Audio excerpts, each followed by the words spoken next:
Heng lai hi Tenzol Handloom Complex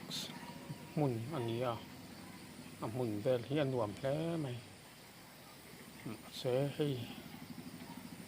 tun lai hian an mang tangkai vak lo nge ni rin ai na hnim riau mai